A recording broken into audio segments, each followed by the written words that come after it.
This is the video for Chapter 1, which is on sociological theory for the Sociology of Health and Wellness class. Now, before I get started, I just want to give a quick word about the textbook.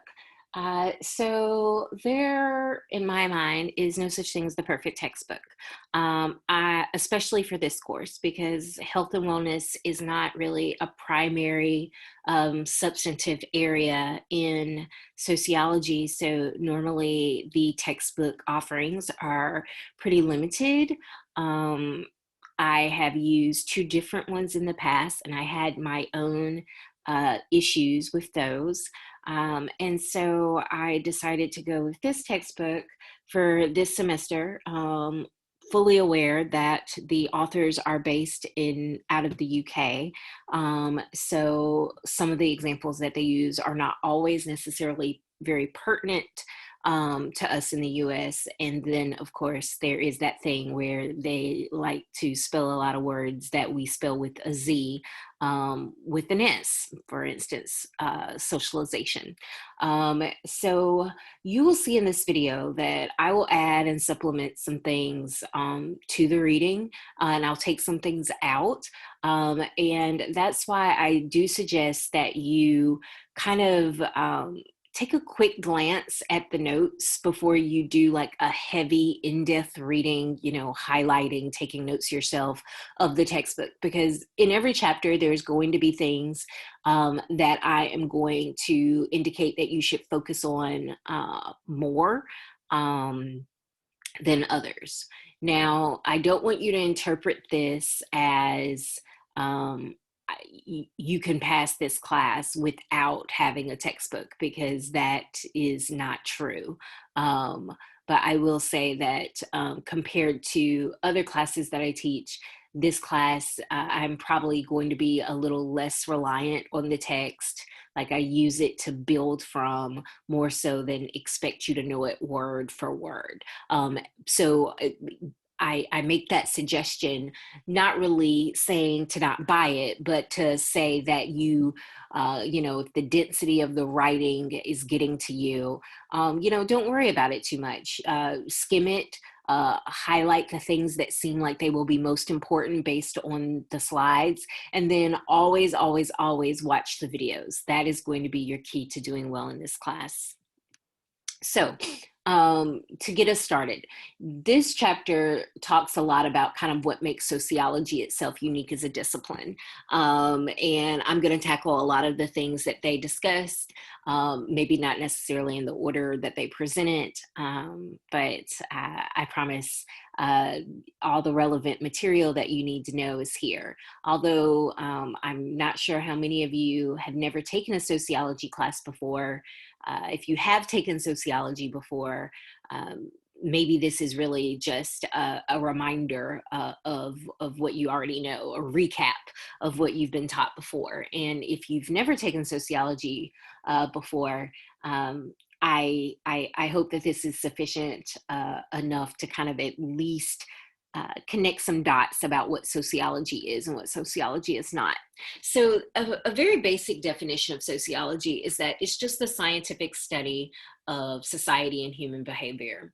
The term sociology was coined by Auguste Comte, and we consider him one of our fathers of sociology, and his name comes up in your textbook. And Auguste Comte his goal with sociology was to move people beyond what he called armchair philosophers. And armchair philosophers, this is just a way of saying that, people look out in the world around them, they make observations, they notice patterns, and then they come up with theories, like explanations as to why the world is how the world is, why people behave the way they do, and so forth. Comte was big on the idea we needed to move beyond that. He emphasized the term positivism. And for positivism is the idea that the capital T truth is knowable through rigorous scientific study. And so for this reason, sociology is kind of characterized by the fact that we use the scientific method. A lot of sociologists do embrace empiricism. Um, but we also use the sociological perspective in order to kind of shape our questions and to provide us kind of some ideals on which we stand, right? In terms of, what are the types of questions that we are asking? What are we interested in studying in? There is a great little video by Crash Course Sociology that answers the question, what is sociology? So if you find my explanation of the sociological perspective a little lacking, I strongly encourage you to check that video out. At the heart of sociology and at the heart of sociological perspective is the bidirectional relationship that exists between individuals and society. And bidirectional just means it flows both ways, right? Individuals have influence over society. They shape society in terms of its culture, its laws. Events in society are, made by human change makers. But at the same time, society shapes the humans who live in it at its time. It makes certain resources available. It provides certain barriers and constraints. And so there is this bi-directional relationship that exists between the two. And so for sociologists, it really comes down to, you can't study society as an actor itself, as just an entity, without acknowledging the people who are in it at the time, the role that people play. And then maybe even more importantly, you can't study individuals in society without acknowledging the larger social structures and social institutions that influence their lives, whether they are readily aware of that influence or not. And so in sociology, we are really interested in that dynamic that exists between agency and structure. Agency being the ability that people have to exercise free will and to make social change. Society isn't static. It can be changed, and it's changed because of people, and people have that agency. And they have the agency in their own lives to make decisions and choices. But at the same time, society also has what we call structure, social structure, patterns, social arrangements that have an effect on agency. So, how we set up certain social institutions like education and work, the laws that we have in a given society at a specific time. Those types of things do have an effect on people's agency. So when you think about the relationship between those two terms, I'm basically just saying here that our choices are enabled or constrained by structure. The analogy that I like to use is, you're standing in front of one of those elaborate hedge mazes. You have agency. You get to decide how fast or slow you go through the maze. You get to decide, whether or not you make a right or left turn or go straight. But there is also structure. The maze has been set. You cannot magically change the maze. You do not have that power. You have to work within that structure in that moment.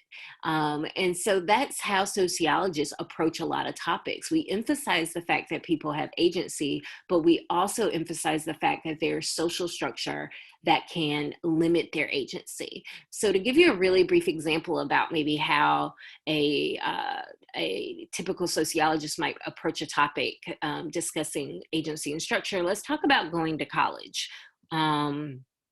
So people that emphasize just agency when they go to college, about people going to college, anyone can go to college. You just have to make your mind up to go to college. If you want to go to college, there's a college out there for you to go, right? All of those are very agency-based statements.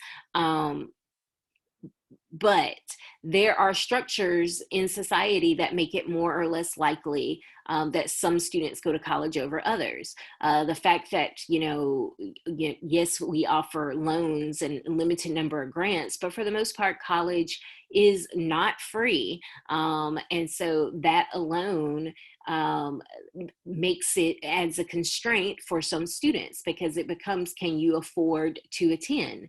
And not just can you afford the tuition and the fees and the books, but can you afford to be in a college program and not working full time, not contributing to your household?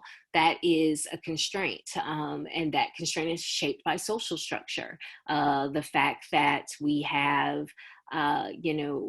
people that come from richer families and poorer families, and the way our college is set up, we don't really overly account for that difference. Like I said, we do make some loans and grants available, but that's not necessarily a wide scale availability.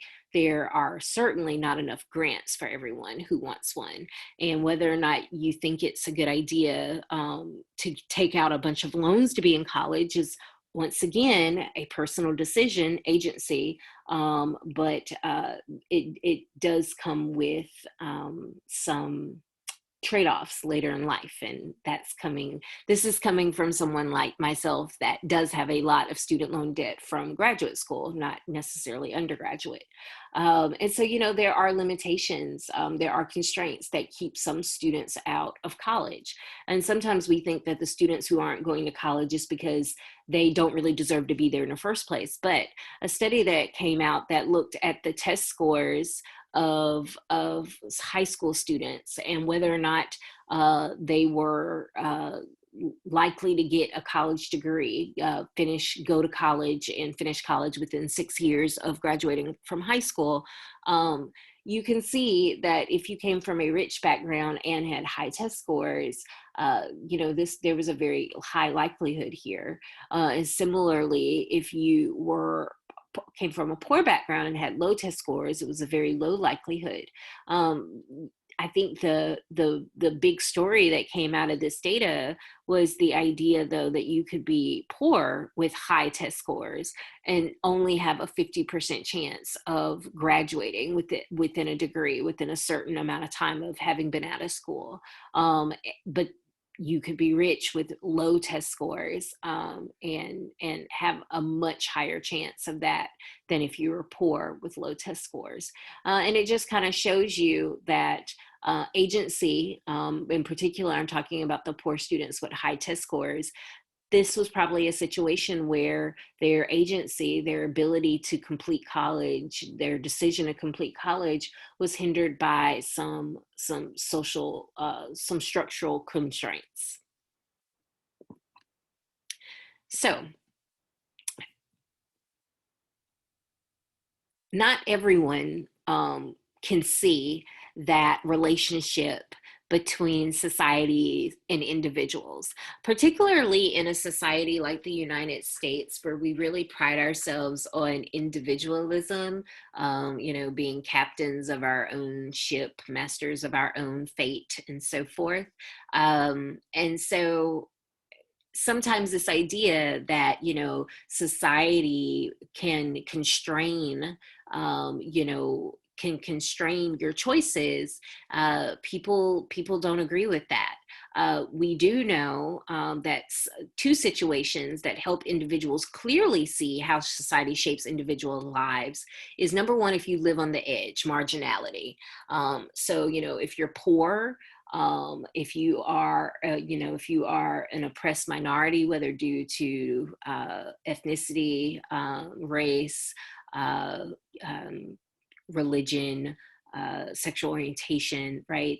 You can usually kind of see the ways in which society, not you yourself, but society has opposed limitations, hurdles in your path. And then the other situation, and I really think this is the situation that, like, since the pandemic has happened, almost all of us are in, is periods of crisis. Because when there is a crisis, usually decisions are made that individuals have no control over. So right now, as we kind of are going through an economic depression, and businesses have, some of which have had to shut down. People have been laid off. Uh, Children aren't being able to go to school to learn in person, right? This might be, for some people, the first time that they've really had to accept that no, you actually aren't always a master of your own fate, because you live in a society, because no man or woman is an island.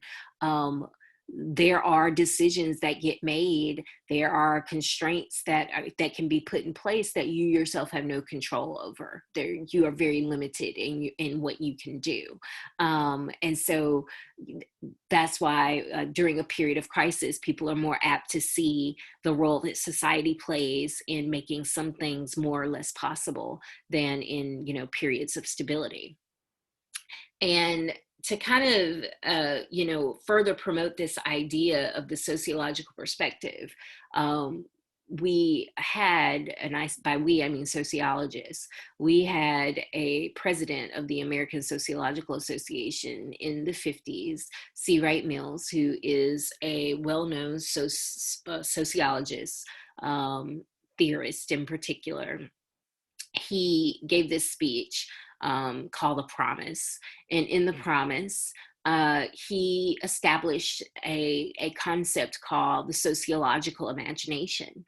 And that he was like, and which is really just another way of talking about the sociological perspective. And the sociological imagination, this is a mindset that allows people to grasp the relationship between larger social history and their own kind of personal biography.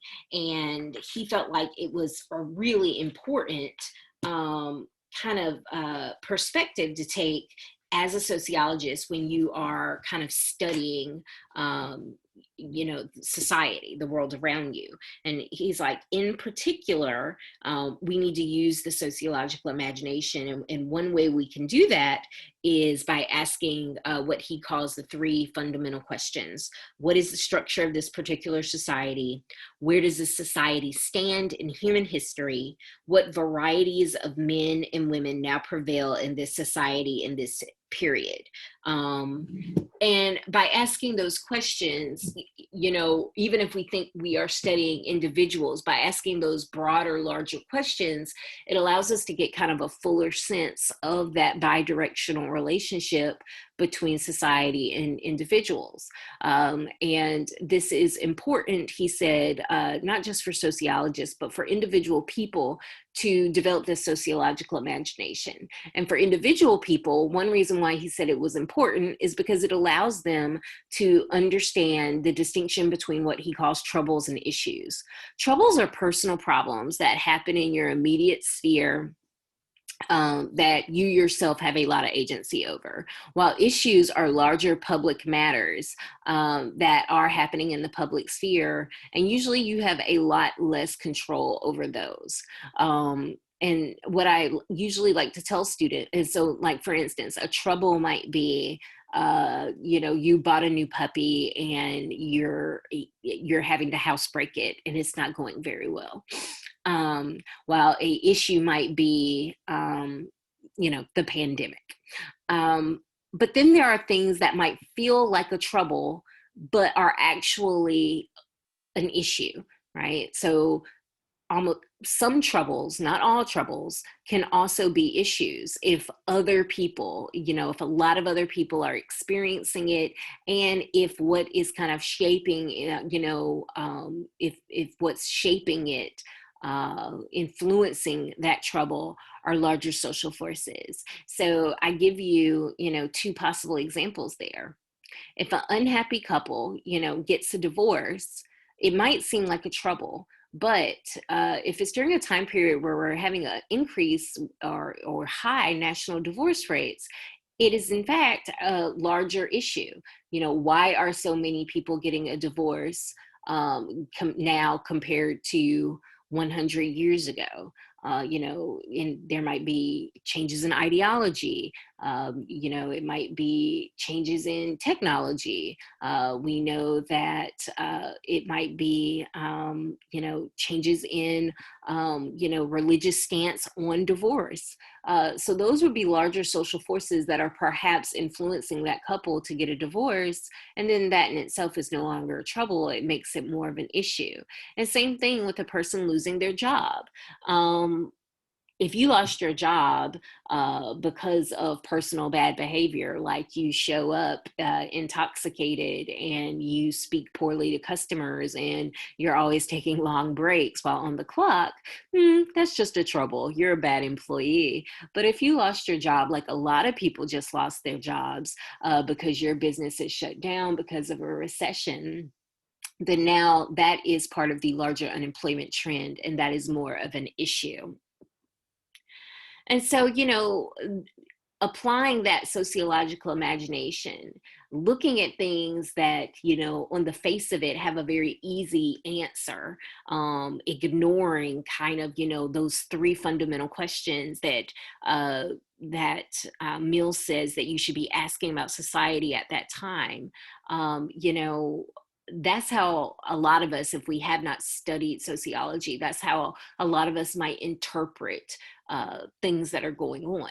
And I want to encourage you to start interpreting things through that sociological perspective, through that sociological imagination lens. And so this is just one activity that I normally do in class. I encourage you to do it on your own.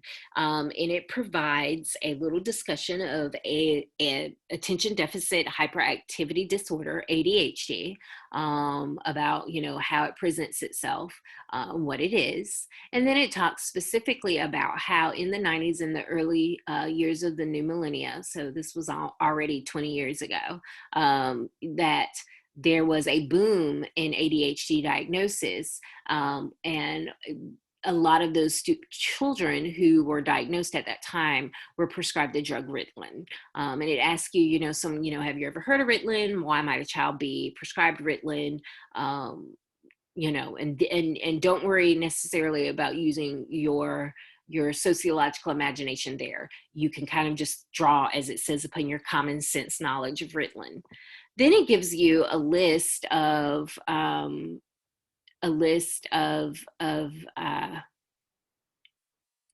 statistics from that time period that relates to both ADHD diagnosis, but particularly Ritalin prescriptions. And these statistics include things like, between 1991 and 1995, Ritalin prescriptions more than tripled in preschoolers, or whites receive Ritalin almost twice as often as blacks, or the United States has only 5% of the world's population, but accounts for 90% of the world's consumption of Ritalin. Or a study in the American Journal of Public Health indicated that in predominantly white, upper middle class Virginia Beach, 62.7% of children too young for their grade were placed on Ritalin. Too young for their grade, meaning they either they started school early, 4 instead of 5, or they skipped a grade at some point. So, you go through these statistics, and then I want you to think about how these statistics encourage you to think about ADHD and Ritalin more sociologically, because a straightforward understanding would just take these statistics at face value. Like, oh, well, I guess whites just need Ritalin twice as often as blacks, or, I guess somehow, even though the United States is only 5% of the population, we are 90% of the world's consumption of Ritalin, because I guess as a country, we just have that much more Ritalin cases than all other countries, including other fully industrialized nations in Europe, right? That would be just a straightforward, like taking the statistics at face value type of interpretation. A sociological imagination, interpretation would be, okay, well, go back to those fundamental questions that Mills provided. What's going on in the 90s and the early millennia? We start to have the rise of helicopter parenting, a very focused child rearing strategies among the upper and the upper middle class, because top colleges in particular, are becoming increasingly more competitive. And this trickles down to how people are raising their children at younger and younger ages, being very focused on them being advanced. More families have both men and women working, which impacts, of course, people's home lives. We start to see the rise, believe it or not, in the 90s or in the early millennia. This is where we start to get those more advanced, video game systems. And so children are spending more time in front of screens. Cell phones become more common during this time. So, think about what's going on in larger society, and then through that lens, interpret what these statistics actually are revealing about society. This is how we use the sociological imagination. This is what it means to employ the sociological imagination. And I think the word your book uses is critical. It provides a critical edge to studying and observing society. And because it does have that critical edge, more so than an objective edge, it does sometimes lead to a debate about, how scientific is sociology. And so in order to better answer that question, let's think a little bit about what science is. Science is a body of knowledge obtained by methods based on systematic research. And that systematic research normally takes the form of what we call the scientific method, which looks a little something like this. This is the common research model used in sociology. It's 8 steps, with one of those steps being dependent on what type of research you're conducting. But you select a topic, you define the problem, you review the literature, you formulate a testable hypothesis if you're doing deductive research. You don't do that if you're doing inductive research. You choose a research method, you collect the data, analyze the data, and you share the results. Now, we are a science, but we are not the type of science that a lot of people think of when they think of science, or even when they're thinking of the scientific method. A lot of people think of natural sciences: astronomy, biology, chemistry, geology, and physics. We are a social science, and we share that designation along with psychology, political science, history, economics, and anthropology. As your textbook indicates, there is something of a debate about, how scientific is sociology, largely just because we are studying human societies. And while we can use a scientific method, usually we are speaking of our findings are usually coming from a place of, correlation. There is a relationship that exists between these things, because when you're talking about human behavior, it's oftentimes very hard to use words of causation. And if you take a very kind of strict interpretation that science experimentation, that it's supposed to tell us what causes something else, I think this is where you might find it a little harder to classify sociology as being a science in the same way as people classify biology and chemistry. But what I usually like to tell students is, although the social sciences are not natural sciences, they are a science, and it's not the same thing as someone just giving their unsubstantiated opinion. Because while we cannot speak to causation, we do use these objective scientific method protocols in order to speak to correlation, in order to understand the relationships that exist between social factors, which is still very different than people who do not engage in that systematic research.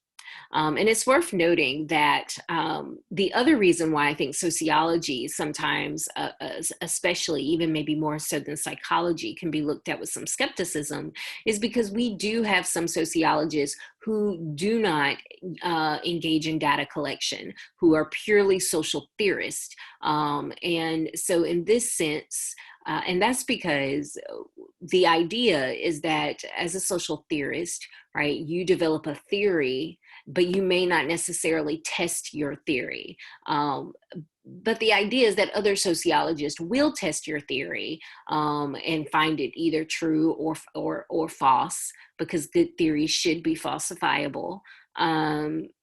And in this way it works together, and that's what this slide here is saying, right? That we use the scientific method to gather data and to create and to test theories, and theories are just general statements about how some parts of the world fit together and how they work. And in sociology, theory and research work together, and that means that for a lot of sociologists, they actually do both, right? They create theory, they test theory, they use what they find when they test a theory to come up with a new theory. But there are some sociologists that are strict theorists, and maybe in some sense, some of our most controversial sociologists are strictly theorists. And so the fact that they are putting these ideas out there without testing them, your book notes this is perhaps what is contributing at least somewhat to the fixation on the idea that sociology is not very scientific. But I would say that those people who create theories outside of data collection, outside of theory testing, that those people are more the minority in modern sociology than not. So sociological theory is a logical, rigorous framework or paradigm that you use to interpret social life. And depending on the paradigm you use, particular assumptions and asking particular questions about the social world are key. And so in sociology, if you think about it in terms of this primary framework, primary paradigm, although there are multiple small theories, for the primary frameworks, we have three, and those three can be further classified into two types.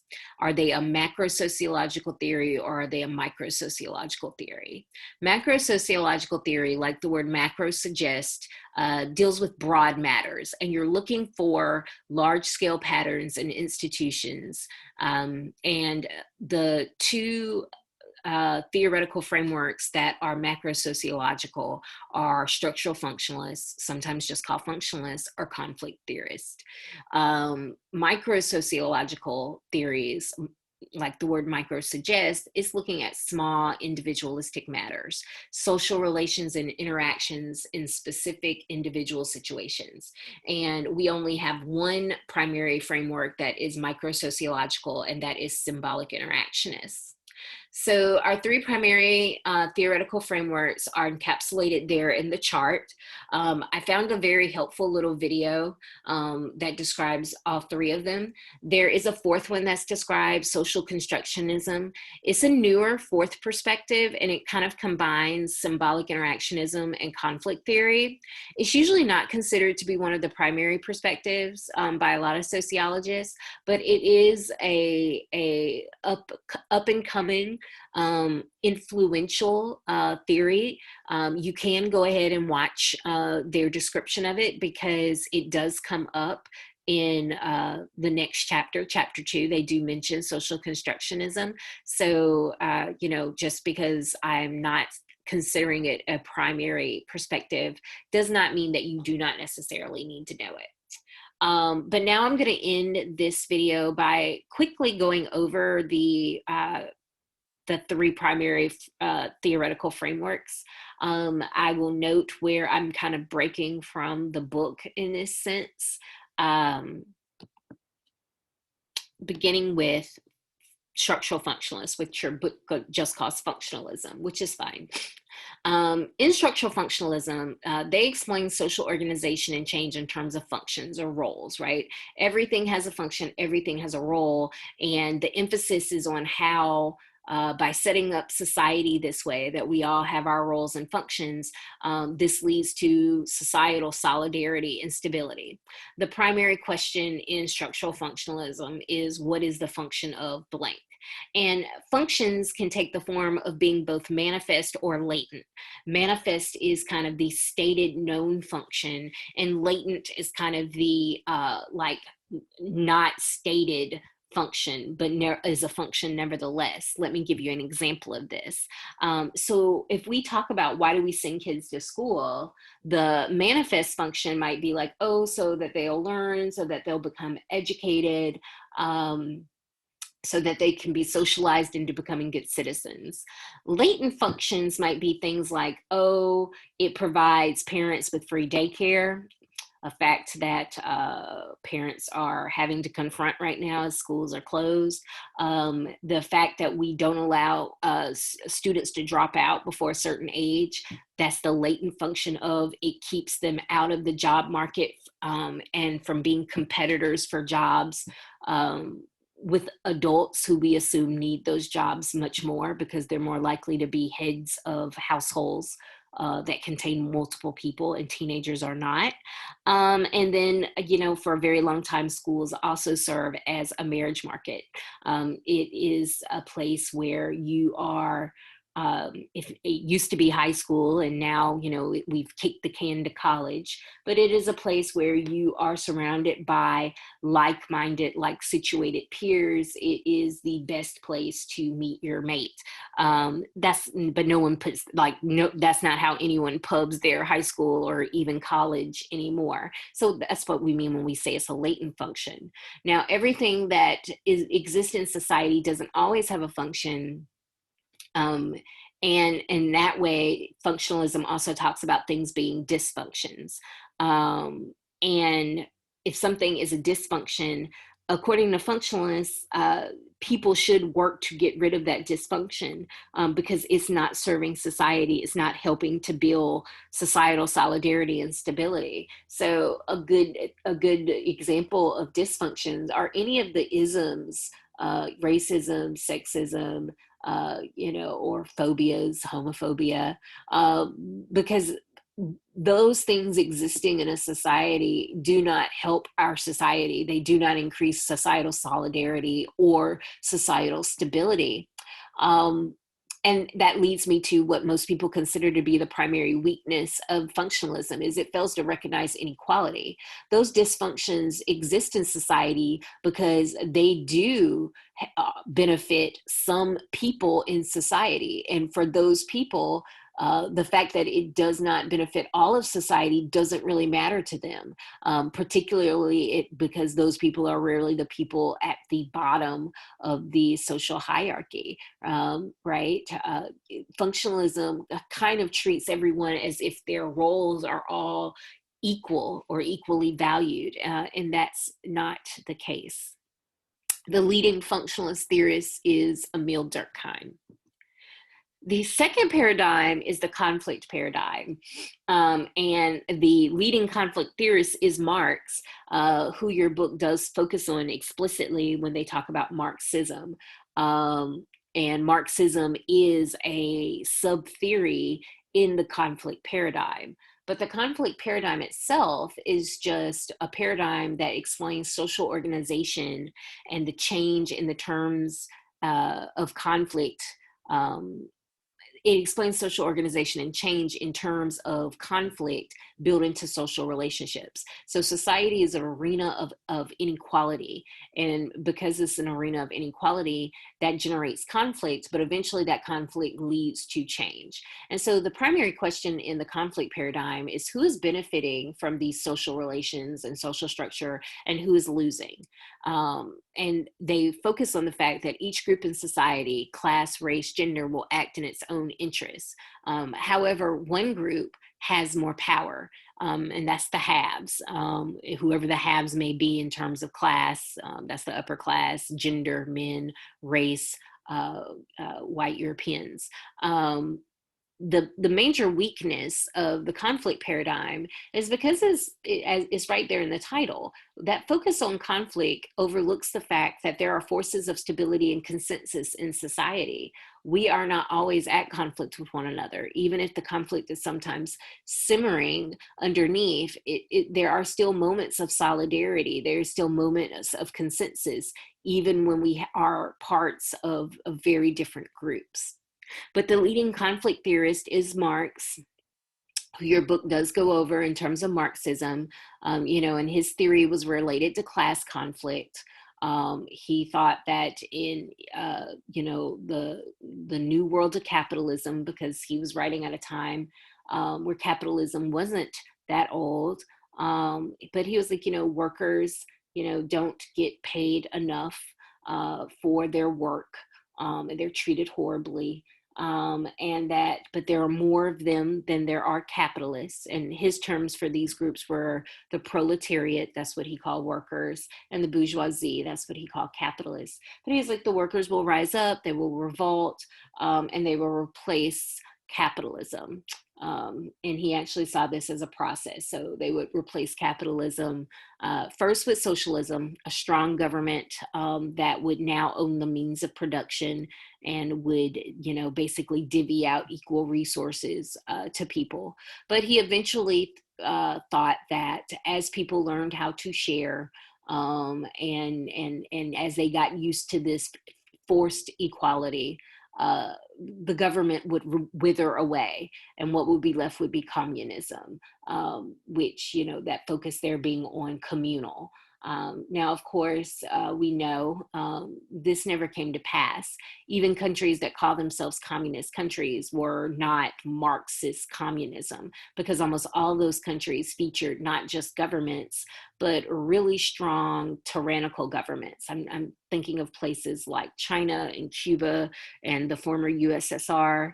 The government never withered away in any of those places. So instead, what we saw was totalitarianism in some of those countries, which was not how Marx envisioned the class struggle ending. And so the sub-perspectives in conflict theory, Marxism is just one. The other two important ones, one of which your book does focus quite a bit on, and we'll come back to that one more when we get to the chapter on gender, is feminism, where the focus shifts from social class to gender and power differentials, particularly, the role of women in a patriarchal society, a society where men hold the bulk of the power. And then critical race theory, of course, that's shifting the focus to conflict between racial groups. And then there is a kind of rising sub-perspective, doesn't really have a cool name yet, but we call it disability scholarship. And it talks about how we treat and how we disempower people who are differently abled in society. And so that's the conflict theory. Your book discusses postmodernism, which is maybe one of my least favorite theories. And then there's some argument that, we are even beyond postmodern times. We are beyond that now. I'm not going to hold you accountable for that one. And that's because instead I'm going to hold you accountable for the other third primary sociological perspective, which is symbolic interactionism. So don't have to worry about postmodernism, but if you've never taken a sociology class and this is your first time learning about symbolic interactionism, you probably want to commit this slide to memory. So as I stated before, symbolic interactionism is the only microsociological theory, the only primary microsociological theory. And in symbolic interactionism, the kind of key statement or key idea is the idea that both the individual self and society are the result of social interactions based on language and other symbols. And so the focus is on everyday forms of social interaction and the symbolic nature of human communication as a means of understanding society as a whole. So there's a lot of interpretation about, how do we interact? How do we create and interpret symbols? How do we come to a shared understanding around these symbols? What happens if we don't come to a shared understanding around these symbols? What happens when we misunderstand one another in our communications and our interactions?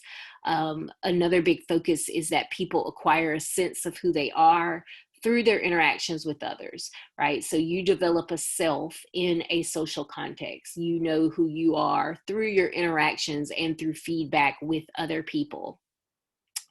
Now, the weakness of this is that it only focuses on micro level, and this obscures the larger structural context, which in sociology is a pretty big deal, because as we discussed at the start of this video, you know, we're always kind of focusing on that relationship between individuals and society, agency and structure. The leading symbolic interactionist is a guy by the name of Mead. That's a picture of him there, George Herbert Mead. But he had some interesting theories, particularly about how children develop a self. So that is it for this first video. The second video, we'll discuss the second chapter, and will be similar in style, in the sense of I will be building upon what the book says. Particularly in chapter 2, I will be adding a lot of material related to just the concepts of health that I feel like the second chapter does not do a very good job of establishing before jumping into the discussion of the health models.